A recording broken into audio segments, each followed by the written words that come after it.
আপনারা দেখছেন যে এখানে আকাশমণি গাছ কেটে ফেলা হচ্ছে। তারা এই চারা উৎপাদন করছেন, তারাই কেটে ফেলছে। এখানে তাদের একটা বড় অর্থ ব্যয় হয়েছে, তারপরও তারা কেটে ফেলছেন। এটা সরকার আকাশমণি এবং ইউক্যালিপটাস গাছ এগুলো আসলে নিষিদ্ধ করছে। আজকে এখানে ডোমার উপজেলা নির্বাহী কর্মকর্তা, জেলা প্রশাসক সহ বিভিন্ন প্রশাসনিক কর্মকর্তারা এসে নিষিদ্ধ করেছে এবং যারা রোপণ করেছে, যারা এই গাছগুলো চারা উৎপাদন করছে, তারা কেটে ফেলছে। আমরা যে গাছটা নিষিদ্ধ গাছ, এটা আপনারা জানতেন না? না, আগে জানতাম না। আগে জানতাম না এই গাছ আমরা রোপণ করি। এটা কবে থেকে জানেন যে এটা নিষিদ্ধ? এটা গাছ আমাদের যখন 3 ফিট হয় তখন আমরা শুনতেছি যে ইউক্যালিপটাস আকাশমণি গাছ ধরে নিষিদ্ধ সরকার করছে। যদি আমরা আগে জানতাম তাহলে গাছটা রোপণ করতাম না। এখন গাছগুলো কাটতে হচ্ছে, মেলা লোকসান হলো।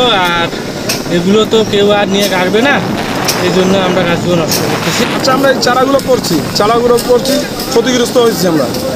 এখন টিএনও স্যার এসে আমাদেরকে এগুলো ক্ষতিগ্রস্ত করাইলো।